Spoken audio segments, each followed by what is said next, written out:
انداز کے ساتھ ہمیں لوگوں کو اپنی طرف بلانے کا درس دیا ہے۔ آج اس وقت آپ ذرا دیکھیں تو ہمیں بہت کم لوگ ہیں جو اچھائی کی طرف دعوت دیتے ہیں اور بدی برائی گناہوں سے ہمیں روکنے والے بھی بہت کم ہیں۔ ہم اپنے چاروں اطراف پہ نظر گزاریں تو یقیناً یہ آپ کو شکوہ سچ ثابت ہوگا کہ اس وقت اچھائی کی طرف بلانے والے ہمارے گرد و نواح میں بڑے تھوڑے ہیں جو میں کہیں کہ یہ اچھا عمل ہے، یہ کرو، یہ لازمی کرو، اور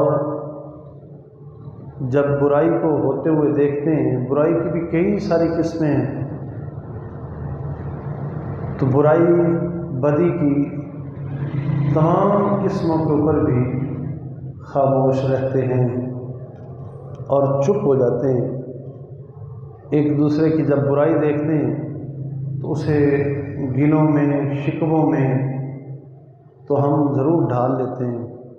لیکن اس برائی کا صحیح ازالہ نہیں کر پاتے۔ اس مقام پہ قرآن مجید فرقان حمید نے ہمیں یہ تعلیم دی کہ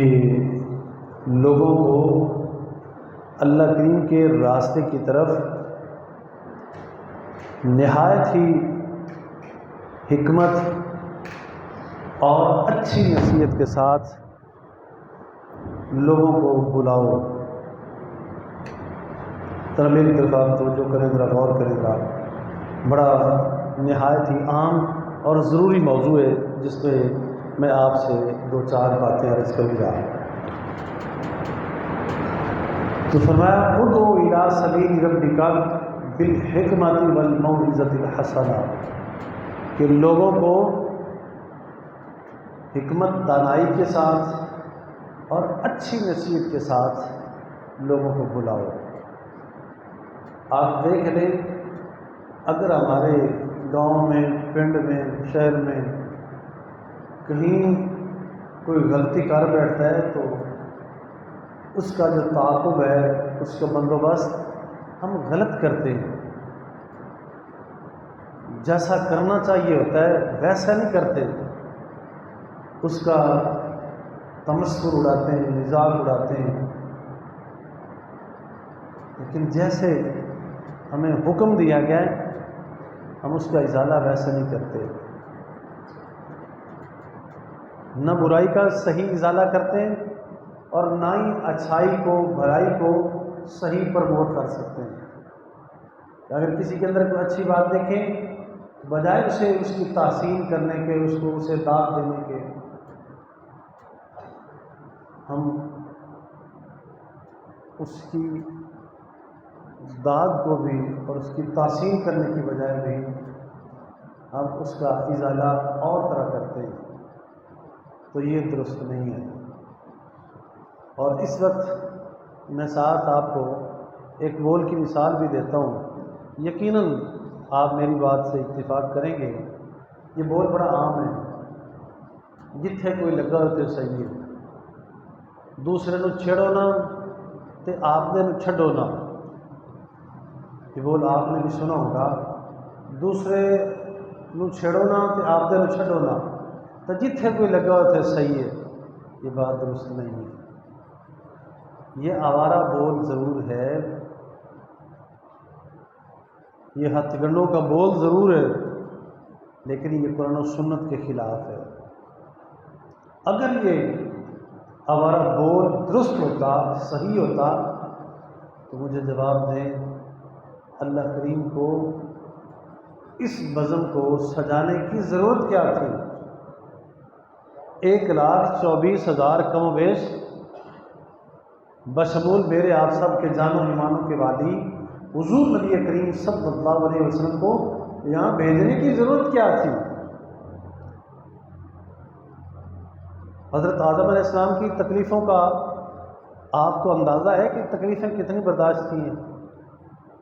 حضرت نوح علیہ السلام، حضرت شیس علیہ السلام، حضرت ابراہیم خلیل اللہ علیہ السلام، حضرت اسماعیل و اسحاق علیہ السلام، حضرت موسیٰ علیہ السلام، حضرت عیسیٰ علیہ السلام، حضرت سیدنا یوسف علیہ السلام، کیا ان کی تکلیفوں کا اندازہ ہے کہ انہوں نے کتنی تکلیفیں برداشت کی اس بزم کو سجانے کے لیے، اس جہان، اس کائنات عالم کے نظام کو بیلنس کرنے کے لیے اور متوازن کرنے کے لیے آپ کو اندازہ ہے کہ انہوں نے کتنی تکلیفیں برداشت کی؟ کون سی ایسی تکلیف ہے جو نبیوں کو نہیں آئی؟ کون سی ایسی تکلیف ہے جو نبیوں کو نہیں آئی؟ انبیاء علیہ السلام کے سروں پہ لکڑی کو چیرنے والے آرے رکھے گئے ہیں، آرا رکھ کے کہا جاتا ہے کہ بتاؤ ذرا حق سے انکار کرتا ہے کہ نہیں کرتا، اس دین کو چھوڑتا ہے کہ نہیں چھوڑتا؟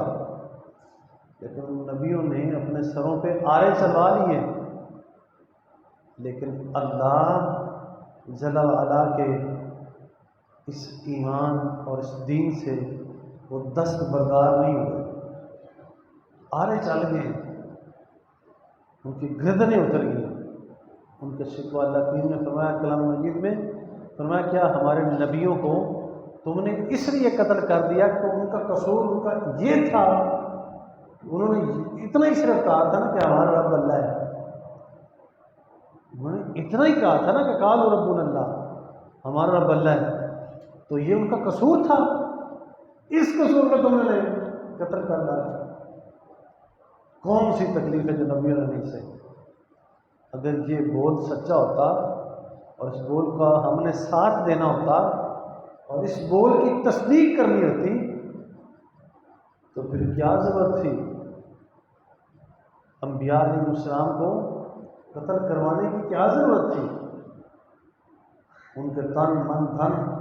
جدا ہو گئے، ہر چیز انہوں نے راہ دلا بیچ ڈالی ہے، لیکن کلمہ حق سے دستبردار نہیں ہوئے۔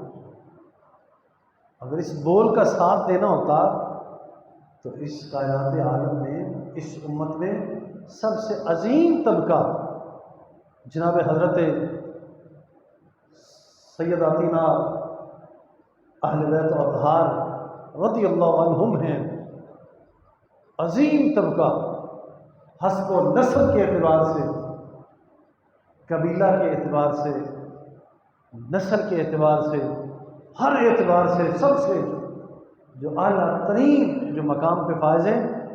وہ میرے اور آپ کے لجپال کریم آقا کے نواسے ہیں، آپ کی اولاد ہیں۔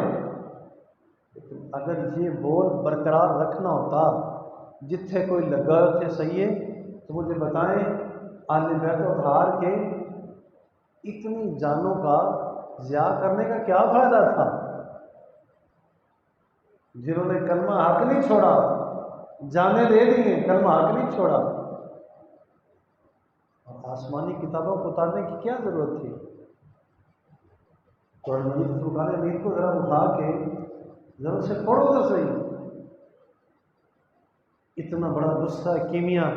اسے اتارنے کی کیا ضرورت تھی؟ اگر صرف یہی بات ہوتی نا، جتھے کوئی لگا ہوتا صحیح ہے، دوئے تو چھڑو نہ تھے، آپ تو چھڈو نہ، اگر یہ بات ہوتی تو آسمانی آفاقی کلاموں کو اتارنے کی ضرورت کیا تھی؟ نہیں نہیں نہیں، وجہ یہ تھی، اس امر کی ریزن اور مقصد یہ تھا کہ دراصل اللہ جل وعلا کو اس امت کی اصلاح، اس امت کی فلاح، اس امت کی بقا چاہیے تھی، اس لیے انبیاء علیہ السلام کو مختلف ادوار میں بھیجا اور بالخصوص سرکار دو عالم وسلم کو بھیجا، اور سرکار یہ نسخہ کیمیا قرآن مجید لے کے آئے اور حضور نے آ کے نصیحتیں کی کون سا ایسا مقام ہے جو کٹھر نوکیلا ہے جہاں حضور نہیں پہنچے؟ پتھروں کو برداشت کیا ہے، کانٹوں کی نوکوں کو برداشت کیا ہے، اور مختلف صعوبتوں پریشانیوں کو جھیلا ہے، لیکن حضور نے اپنے درس کو تبلیغ کو چھوڑا نہیں ہے۔ آج اللہ تعالیٰ جل مجدہ کا یہ فرمان، ادعو الی سبیل ربک بالحکمت والموعظۃ الحسنہ، آج ہمیں پکار کے کہہ رہا ہے کہ لوگوں کی برائی کو دیکھو تو چپ نہ ہو جاؤ، بلکہ اسے اپنی حکمت کے ساتھ اور نصیحت کے ساتھ انہیں اپنے رب کی طرف دعوت دو۔ آج اس وقت، اس زمانے میں، اس ماحول میں، اس معاشرے میں ہمیں ضرورت ہے اس بات کی۔ میں آپ سارے جتنے حضرات بیٹھے ہوئے، ہم سارے کے سارے ذمہ دار ہیں، اور ہم سے آج بھی اور قیامت والے دن بھی یہ تقاضا اور یہ پرسش ہوگی کہ ہم سب جتنے ہماری کسٹڈی میں ہیں، ہماری دسترس میں ہیں، ہماری ذمہ داری کے نیچے ہیں، ان سب کے بارے میں ہم سے پوچھا جانا ہے۔ جو بندہ جس منصب پہ بھی بیٹھا ہوا ہے، ماں سے پوچھا جائے گا اس کی اولاد سے، باپ سے پوچھا جائے گا اس کی اولاد کے بارے میں، استاد سے پوچھا جائے گا شاگردوں کے بارے میں، شیخ پیر سے پوچھا جائے گا مریدوں کے بارے میں، اور جو جس منصب پہ مقام پہ فائز ہیں اس سے سوال ہونا ہے، اس سے پوچھا جانا ہے۔ اور اللہ تعالیٰ ہر ایک کو بلائے گا، ہر ایک کو بلائے گا، اور ان کے اماموں کے ساتھ بلائے گا کہ اپنے اماموں کو لے آؤ، جنہیں تم مانتے تھے، جنہیں تم پوجتے تھے، جن کی بات کو زیادہ فالو کرتے تھے، انہیں لے آؤ، اور پھر سب کے اوپر پھر سرکار دو عالم وسلم کو لایا جائے گا، سارے اماموں کو لایا جائے گا، اور سارے اماموں کے اوپر امام الانبیاء کو لایا جائے گا، اور پھر ان سے سوال ہوگا۔ اور اس بات میں سرکار دو عالم صلی اللہ علیہ وسلم فرماتے ہیں کہ تمام سابقہ امتوں کے بھی ساری سابقہ قومیں، امتیں، انہیں بلایا جائے گا ان کے اماموں کے ساتھ۔ جب وہ سارے آئیں گے سارے کے سارے انبیاء، تو حدیث پاک میں سرکار فرماتے ہیں ساری امتوں کی صفیں جو ہے وہ 40 ہوں گی۔ پیچھے حضرت سیدنا آدم علیہ السلام سے لے کے اس امت تک پیچھے جتنی بھی امتیں آئی ہیں سرکار فرماتے ہیں ان امتوں کی 40 صفیں بنیں گی، اور سرکار فرماتے ہیں میری امت کی، صرف میری اس امت کی 80 صفیں ہوں گی، اور سرکار فرماتے ہیں سابقہ ان امتوں کے اوپر ان کے نبیوں کو انہیں لایا جائے گا، اور ان سارے نبیوں کے اوپر پھر مجھے گواہ بنا کے لایا جائے گا۔ ظاہر سابقہ امتوں کے جب وہ ان کے انبیاء علیہ السلام گواہیاں دیں گے کہ مولا تو نے ہمیں حکم دیا، ہم نے اس امت کو وہ حکم تیرا سنا دیا، ہم نے نصیحت کے ساتھ، حکمت کے ساتھ، دنائی کے ساتھ، اچھائی کے ساتھ ہم نے انہیں وہ پیغام دے دیا، آگے ان سے پوچھ لیں۔ اور پھر سابقہ نبیوں کی اس گواہی کے اوپر پھر حضور کو لایا جائے گا، پھر حضور بطور گواہ بن کے، بطور امام بن کے حضور تشریف لائیں گے، اور اسی طرح اس امت کے بارے میں بھی پھر حضور سے جب پوچھا جائے گا تو پھر حضور فرمائیں گے کہ مولا میں نے تو انہیں یہ اچھائی کا، بھلائی کا درس دیا، پھر آگے ان سے پوچھ لے، تو پھر ہم سے پوچھا جائے گا، اور ہم سے ایک ایک رائی اور ایک ایک بائی کے بارے میں ہم سے سوال ہونا ہے۔ تو لہٰذا یہ آج کا آوارہ بول جو بولا جا رہا ہے، اس کا ساتھ نہ دو، بلکہ اس کی مخالفت کرو کہ جتھے کوئی لگا ہے اتھے صحیح ہے، یہ بات درست نہیں، بلکہ جہاں کوئی گناہ، کوئی غلطی، کوئی خطا ہوتے ہوئے دیکھو اس کی سرزنش کرو، اسے روکو، لیکن روکنے کا یہ انداز بھی نہیں ہونا چاہیے کہ تم برائی کو دیکھ کے تم ڈھنڈورا پیٹو،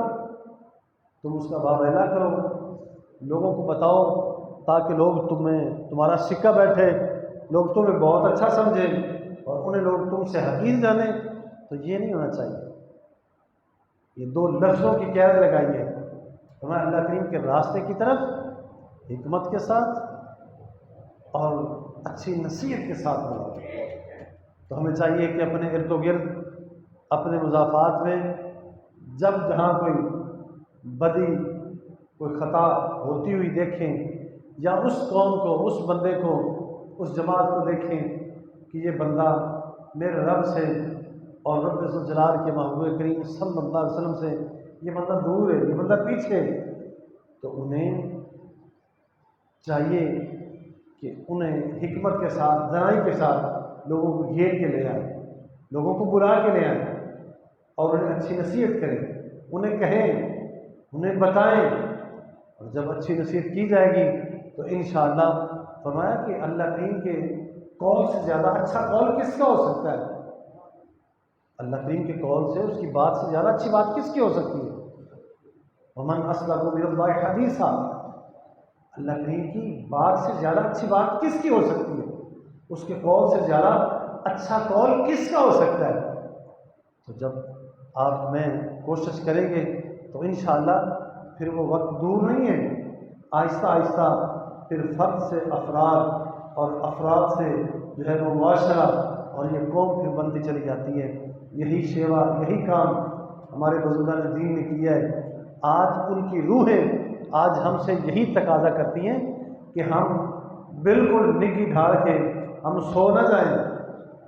ہم یہ نہ کہیں کہ جتنے کوئی لگا ہوتا ہے صحیح، نہیں، اپنا فریضہ انجام دیں، ہم نکلیں باہر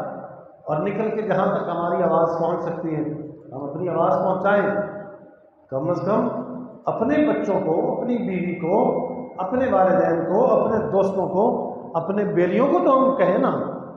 جہاں کوئی اچھائی کر رہے ہیں ان کی تحسین کریں، انہیں داد دیں کہ یہ جو کچھ انہوں نے کیا یہ بہت اچھا ہے، تاکہ اس کی حوصلہ افزائی ہو اور وہ بندہ اس عملی میدان میں اور آگے آئے، اور جو بندہ برائی میں ہے، بدی میں، اس کی حوصلہ شکنی ہو، اسے ایسے انداز میں کہیں تاکہ اس کی حوصلہ شکنی ہو، اس کا حوصلہ ٹوٹے، اور تاکہ وہ برائی سے، بدیوں سے پیچھے آئے۔ جب یہ ہم اپنا ہر ایک بندہ اپنی اپنی جگہ پہ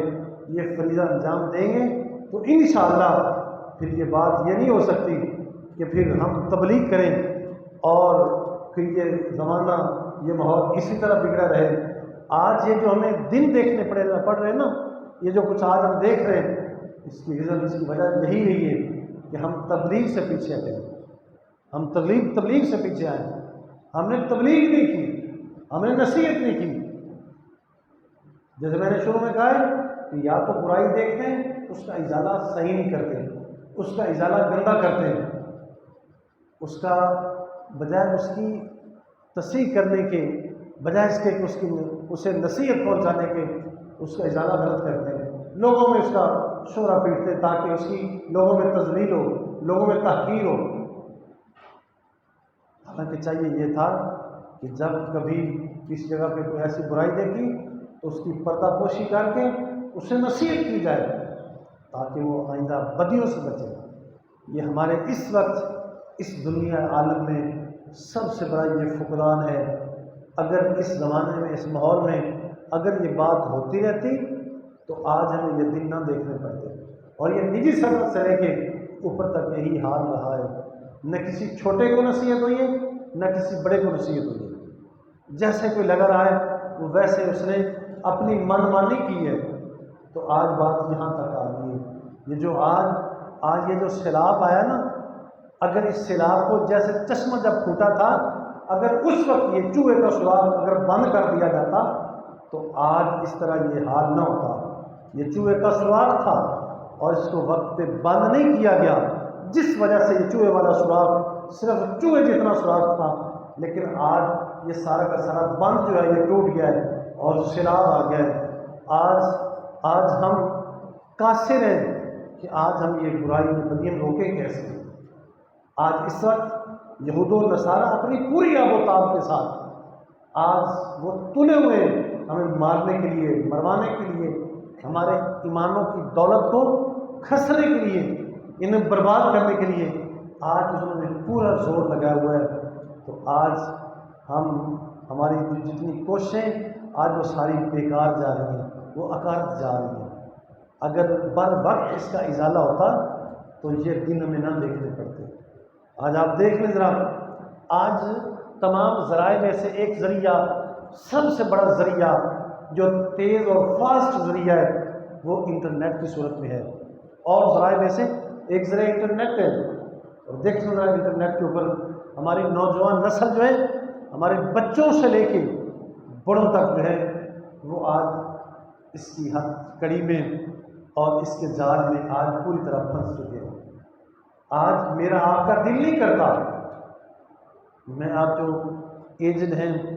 ہمارا دل نہیں کر رہا ہوگا، ہم نہیں چاہ رہے ہوں گے ہم ننگی تصویر دیکھیں، ہم ننگی فلم دیکھیں، ہم کسی غیر محرم کو دیکھیں، ہمارا دل نہیں کر رہا ہوگا۔ لیکن ہائے افسوس، اگر انٹرنیٹ سے ہمیں کوئی قرآنی کوئی حدیث پاک کی اگر کوئی معلومات لینی ہے تو جب وہ دیکھیں گے اوپر قرآن کی تصویر ہوگی اور نیچے اس ننگی تصویر کی وہ برہنہ وہ حالت نیچے پڑی ہوگی۔ تو آج ہم انٹرنیٹ پہ اچھائی بھی نہیں تلاش کر سکتے، صحیح طریقے سے وہ اچھائی بھی نہیں تلاش کر سکتے، اس کو بھی نہیں لے سکتے۔ آج ہماری نوجوان نسل یہاں سے لے کے آج کوئی ایسا گاؤں، کوئی ایسا شہر، کوئی ایسا صوبہ وہ ایسا نہیں رہا جو اس کے نرغے میں نہ ہو، جو اس کی لپیٹ میں نہ ہو۔ آج اس سے بچنا انتہائی مشکل ہے۔ آج اس کے لیے اگر آج بھی مشکل، ہم آج بھی نہیں بچ سکتے، لیکن اگر میں نے آپ نے بحیثیت باپ ہونے کے، استاد ہونے کے، دوست ہونے کے، اگر آج ہم نے اس کے کوئی احتیاطی تدابیر نہ کی اور اس کا روک تھام نہ کیا تو یہ ساری کی ساری نسل جو ہے یہ تباہ و برباد ہو کے رہ جائے گی۔ تو لہٰذا جتھے کوئی لگا ہے اتنے صحیح ہے، یہ بول صحیح ہے۔ ہم اپنے بچوں کو ایسے پیسہ دے دیں، ایسے موبائل تھما دیں، انہیں ایسے بازاروں میں چھوڑ دیں، انہیں ایسے غیر محرموں میں چھوڑ دیں، انہیں کوئی پوچھ گچھ نہ کرے تو یہ ہمارے لیے روا نہیں ہے۔ جتنی ہماری کیپیسٹی ہے، جتنا ہمارا زور ہے، جتنی قوت ہے ہماری زبان میں، بیان میں، ہمارے بازو میں، اس کے تحت اپنی اولادوں کو، دوستوں کو، رشتہ داروں کو روکنے کی کوشش کریں اور انہیں یہ تلقین کریں نصیحت کے ساتھ، حکمت کے ساتھ اور اچھائی بھلائی کی صورت میں انہیں روکیں اور انہیں اچھائی کا درس دیں۔ یہ میری آپ سب کی ذمہ داری ہے۔ تم خیر امت، تم ایک بہترین امت ہو، اخرجت للناس، تم نکالی گئی ہو لوگوں کے لیے، تأمرون بالمعروف وتنہون عن المنکر،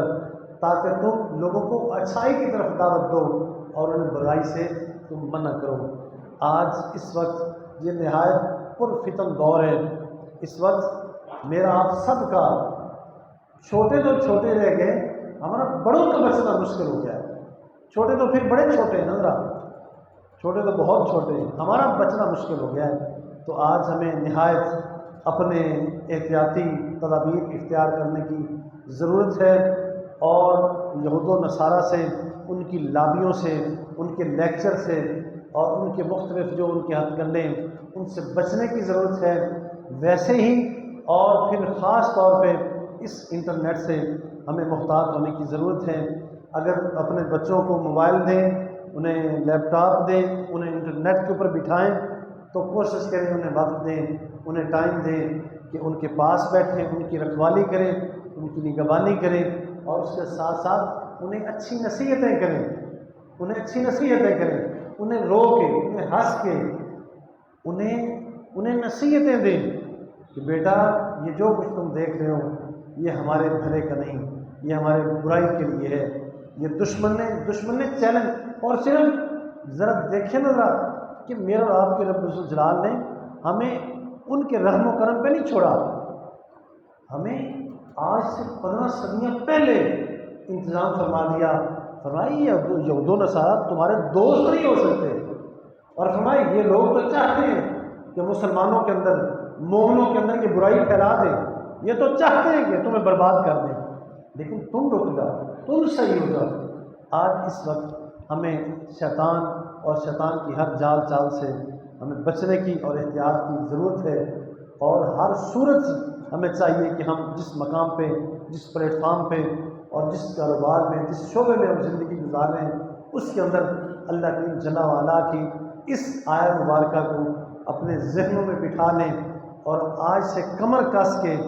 آج سے اس آیت کا مصداق بن جائیں۔ اللہ کریم نے فرمایا ادعو الی سبیل ربک، اے میرے محبوب آپ لوگوں کو اللہ کے راستے کی طرف بالحکمت والموعظۃ الحسنہ،